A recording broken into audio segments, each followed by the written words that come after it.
Hello everyone, welcome back to Joan's MMA Corner. My name is Joan. Today we're going to be talking about Bryce Mitchell. He says he wants to be the guinea pig to a brand new UFC weight division. That is the 165 class that everyone's been talking about. He said that he would love to be the guinea pig for the new division and started out something that a lot of people have been asking about too for the longest of time. Bryce Mitchell also stated that he wanted to stop the weight cutting, and a lot of other fighters have said the same thing. So right now the 165 division doesn't exist in the UFC. So adding it to the mix between the 155 and 170 class would be pretty interesting. Again, a lot of people have brought it up before. There's a lot of debate whether or not they should, because it's just like add the class 165 or just do what a lot of people have been saying, that 10-pound difference every single time, just 10 pounds, 10 pounds, 10 pounds. So it would be 155, 165, 175 instead of 170, and then so on and so on, because there's also that 20-pound difference between the 185 class and 205 class. You know, that's 20 pounds. That's a big cut. Mitchell says that he walks around at 165,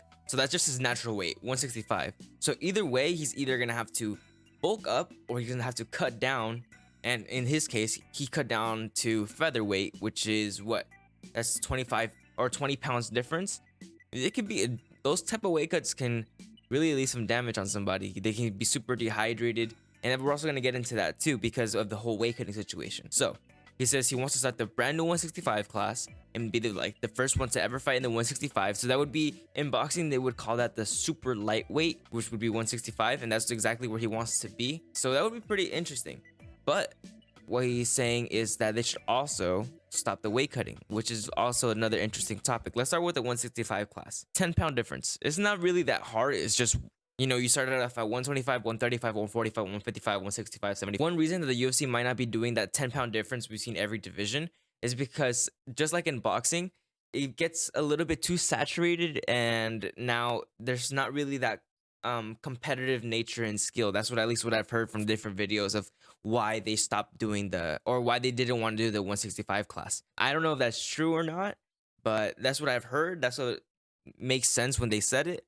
But yeah, if they add another class, it's just gonna be too many people. Like in boxing, there's currently 17 championships, 17 different divisions, and everyone's like, well, everyone's a champion. There's not really that much skill. Everyone's just, you know. So here it'd be just, I think right now we have eight divisions, and if we just add like another two or so, like I don't think it would hurt. I think it would make things more interesting, you know, right in between lightweight and welterweight, and then another one between middleweight and light heavyweight, which would be like super middleweight. But I feel like we should come up with different names for them. Super lightweight and super middleweight, I don't know, they're just, you know, we should call it something else. Like, I don't know.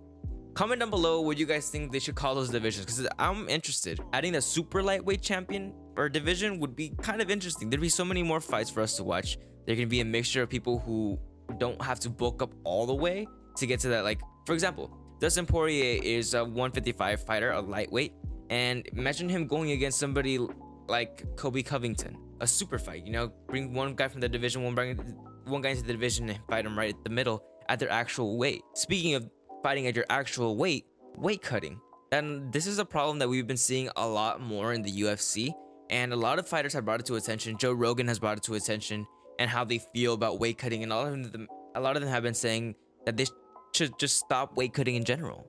And I can see how some people might be saying that no, they shouldn't. I can see how people can agree with this statement. Personally, I think I'm gonna say that I agree with this statement. Weight cutting, it would be cool if people didn't weight cut as much. I've seen some of the torture these guys have gone through, you know, just to make that weight, and it's terrifying, you know, having to go to that much pain. Basically, you're killing yourself. You're killing your body. You take out all of the water out of your system, and you make weight, and then you just blow back up. You know, imagine your kidney having to process that, you know, every once in a while. That'd be terrifying. It's just not healthy. And then you go and compete.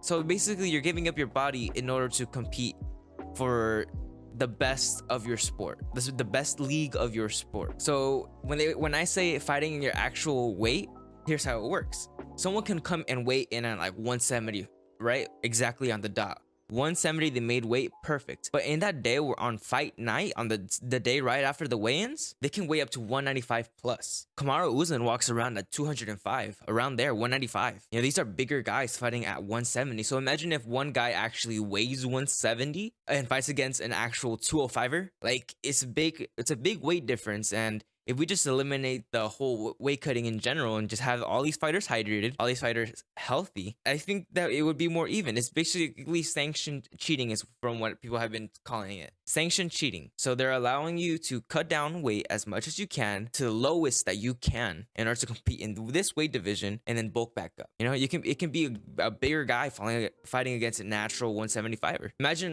Imagine John Jones cutting down to 175, right? Like when he already cuts down to 205, all right? But let's just say he walks around 205. Pretend he does. He cuts down to 175. This guy's a natural, like, light heavyweight, you know? It's a light heavyweight going against a welterweight. It's a big difference compared to the weight and then what they actually weigh. So yeah, that's one of the reasons. It's basically cheating. I think it would be more interesting to see people who actually weigh the 155 fight at 155 at healthy, full recovery, super hydrated, everything perfect. And it's gonna be, honestly, I think that we're probably gonna see more skill.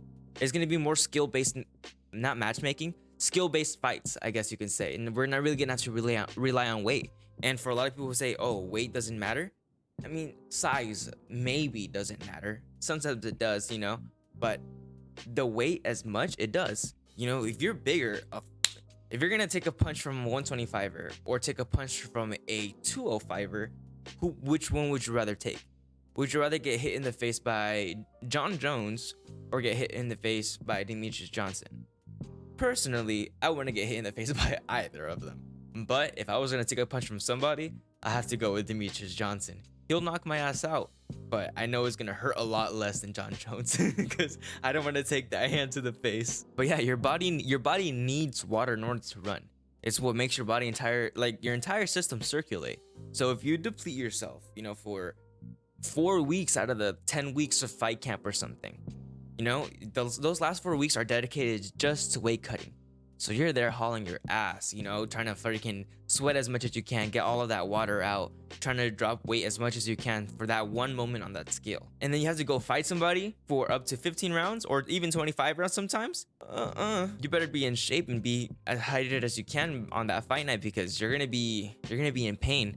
And Bryce Mitchell, I guess what he was trying to say was he was really dehydrated to make that weight at 145, which is a 25 difference between what he actually weighs, which is 165. Still, a 25-pound, especially for these lighter guys, they have nothing to freaking burn off right now. So it's like they're gonna use a lot of valuable nutrients just from cutting weight. So it's 125, he's 125.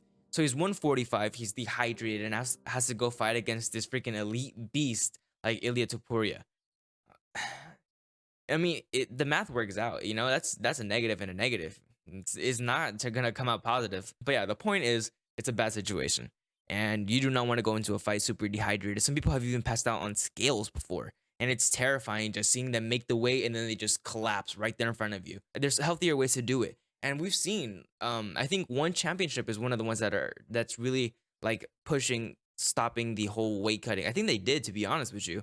I don't know, but they have like a whole system of them setting up the hydration tests and stuff like that. But basically, it makes it nearly impossible to be dehydrated or even overhydrated. The day you weigh in, you also get tested. Make sure you're perfectly hydrated and you're actually that weight. If you're perfectly hydrated, that means you haven't been cutting. That means you're not gaining a few extra pounds. You're fighting at your actual weight. So maybe the UFC could implement what they already have or even improve it. I don't know. The UFC is really good at that stuff. They're super smart people working at that place. So if they can implement that whole system of weight cutting and making sure that these fighters are making weight, healthy and hydrated, or even improve the system, I mean, I'm all for it. Yeah, it's gonna improve the entire system as a whole. The fighters, the business, you know, it's gonna be much healthier for everything. For example, Aljamain Sterling is 175 and he drops down all the way down to 135. Now that's a 40-pound weight cut. You know, it's a huge weight cut, and he may do it, but you gotta admit it, it's super unhealthy, dog. But in my head, it makes sense to just fight at your natural weight. it gives you some more time to improve your skill too, instead of spending so much time in just like fight training or something. It's just you can use those last 4 weeks of just fasting and freaking dieting and cutting weight on actually practicing your skills. It makes sense to me, at least. I don't know, it's very interesting. It could be debatable by both sides, and we've seen a lot of fighters, or even heard from these fighters, saying that yes, we should stop the weight cuts, yes, we should have a 165 class, yes, we should have 10-pound difference weight divisions, blah blah blah blah blah. Everyone has been agreeing with it, but also debating against it. It's a huge debate, but I think that we should do whatever's best. All right, if it helps everything out, if it's a positive, it's only gonna equal another positive. So all I'm saying is that I don't think it's gonna do any harm if we do things the right way, or at least the righter way. So yeah, that's my take on everything. 10-pound difference, that would be really cool in every division. 165 class would be really interesting to watch. At least try it out. I mean, I don't think it would hurt.